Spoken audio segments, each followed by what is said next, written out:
Okay then, we have some transfers to go through. We are going to go through, obviously, Contenders first, and then we will move over to the Overwatch League. Some of these have been covered already, some of them haven't. Anyway, let's get into this, and we're going to start off in the South American region, where we see Majustos have let go of the American tank player Frank. He will no longer be assigned. I wish him all the best going forward. In the Korean region, we are seeing Genji get rid of 2 different people. This is the coach Nuru leaving, and also the DPS Haim leaving as well. They will no longer be assigned, and we'll be looking for teams in that region. I wish them all the best. Then moving over to the EU region, we see Trispear, the Dutch support player, leaving Young and Beautiful, and the Old and Bored team. Why do I say that sometimes? I don't. It's a weird way of saying it. Old and Bored are letting go of 3 players. This is the Finnish support player Snap, the Danish support player Ding, and the Polish DPS player Danconia. They will all be leaving Old and Bored, and I wish them all the best going forward. Old and Bored didn't quite achieve what they wanted to. Anyway, moving to the North American region, we see the British support player Jockey Milk leaving Kratos. I wish him all the best in finding a new team. Kratos will also be bringing in a new American support player. This is coming in from Delta Phoenix. This is Lyre. He will be turning out for Kratos alongside their 3 other new players.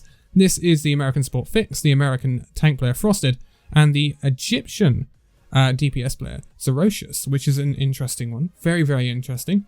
Can't wait to see these guys in action. Then we see the American tank player Solari moving from Team Doge to Square One. Team Doge pretty much doesn't exist anymore, let's be honest. It's a team completely disappeared, and I wish them all the best going forward. Then we have Aspire. He was on loan at Susano, and now he's moving back from that loan to his inactive role at Revival. He's an American DPS player. We will see if he's made active again, or maybe he just leaves Revival. But I wish him all the best. Then we have the Danish support Doggo. He is leaving Phase 2, who came back for Gauntlet, and he will be retiring. I wish Doggo all the best in his future endeavours.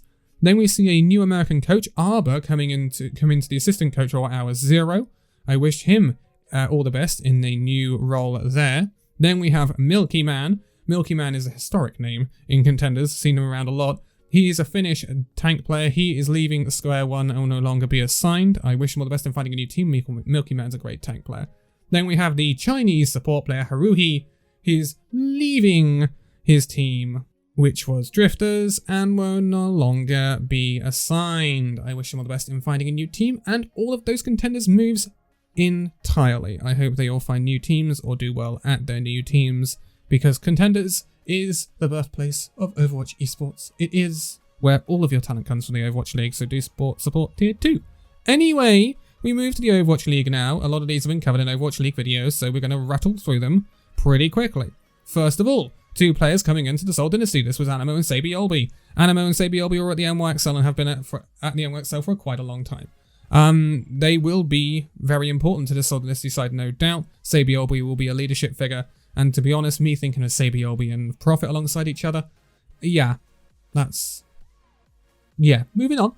Guangzhou Charge bring in 2 new coaches, 2 new assistant coaches. This is Damon coming in from the Filament Mystic, and then Neko coming in as he was a player for Owtru Blast. He's now a coach for Guangzhou Charge as well. Interesting pickups, ex-players. Not too much experience, but it should be interesting. Also, just to cover that Axiom, the ex-Boston main tank, who was inactive for quite a while, he retired from Overwatch, and I wish him all the best in his future endeavours. Then we had Nero, the Flex American DPS player, moving over to the San Francisco Shock. He was with the Guangzhou Charge. Didn't have a great time of it last year, through to visa issues and COVID and stuff like that. It was a rough year for Nero, really rough year, but massive move to Shock, and I think he could actually flourish on that roster. It'll be very, very interesting to see what he does. Then 3 into the Vancouver Titans. This is Linksa, FRD, and Fire. Not signings that are going to set the world alight for the Vancouver Titans, I'm not going to lie. This isn't going to turn them into a top 10 team or anything like that we're seeing a lot of teams kind of move up the ladder at the moment. It's not going to do anything like that. I don't expect it to do anything like that. But Linksa is a solid signing. Smile. I'm trying to be positive, Vancouver, I really am. Then we have another signing at the Shock. This is Glister, the hitscan player. Well, hitscan player. He's very flexible, actually. Glister, he's got a good Doomfist. Glister, massive signing for the Shock. Like, damn, that guy was good on London last season on a poor performing roster. I hate to think what he can do on a Shock roster. It's really scary looking at that Shock lineup right now. I think it was surprising I didn't think Shock would go in for Glister. I didn't think they needed him. But clearly they either want to keep him off the market, or they want him to be a follow-up to Arms maybe one day. Glister is 2 years younger than Arms, so yeah, very interesting. Very, very interesting, and clearly moving over with the persuasion of Agape, no doubt, who is assistant coach at San Francisco Shock now, and he was head coach at London last year. Anyway, DM was re-signed to the Shanghai Dragons after leaving them. Yeah, it's another EQO situation from last year. DM, best Widowmaker in the league, can't argue with that. He's the Widow 1v1 holder. He's a fantastic player. I think his hero pool is a little bit small, but it's still okay. And it's still great to have that really pop-off DPS player to go to, and that is certainly DM for the Shanghai Dragons. I think that's a great pickup. I really do. Now we have Chara. This is the ex-Guangzhou Charge support.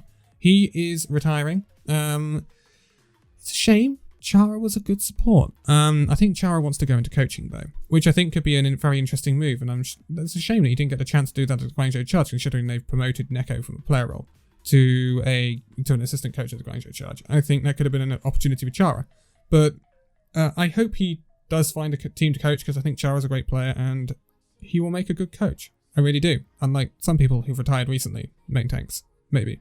Just talking. Anyway, moving on, talking to main tanks. Stand 1 moves into the Boston Uprising after leaving the Shanghai Dragons.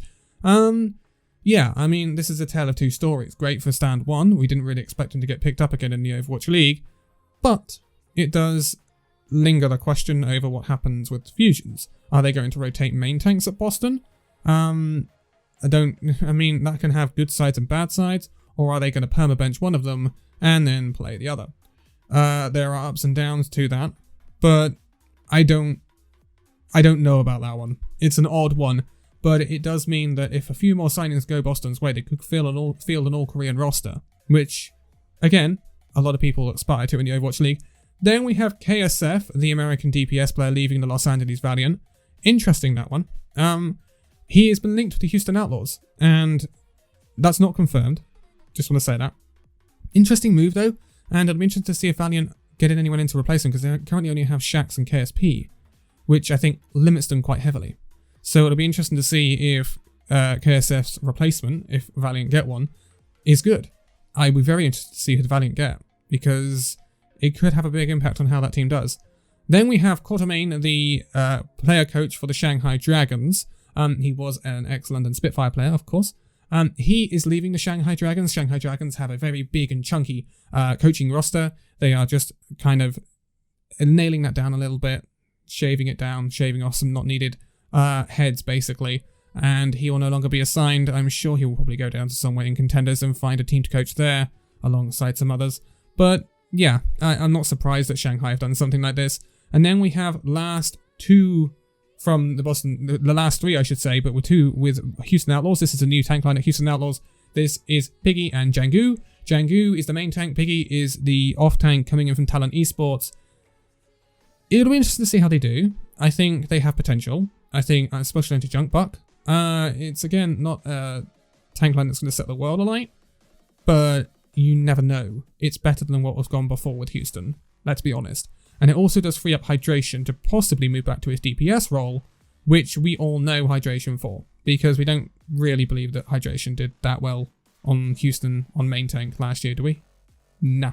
Serious main tank problems at Houston last year, and hopefully Jangu will fix that alongside Piggy.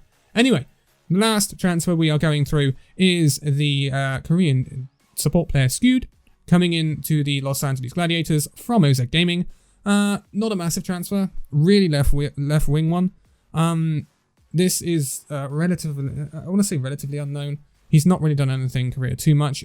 Definitely an up-and-coming prospect sort of look for the Gladiators and the backup to Shu.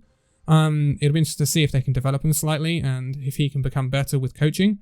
But that's definitely what this is an eye on for the Gladiators. If Skewed starts over Shu, I will be gobsmacked. That's for sure. Anyway, I am going to leave it here for this one. That is all our transfers for this week, or this transfer roundup, because sometimes they come out more than once a week. And we will be back with another one very, very soon, I'm sure. Join the Discord if you want to chat with me or the rest of the community. And those transfers are on there with the rosters as well, that, yes, I am updating as soon as I possibly can. And, of course, there's also Illusion stuff in there as well. If you don't know what Illusion is, check it out. It's linked at the end of this video. It is my organization that has now 5 Overwatch teams under its wings, which is pretty cool, spanning all platforms. And if you're interested in that, just hit me up, obviously. So, also, they're now uploading on their own channel, which is linked at the end of this video. So, if you want to watch Overwatch, go there.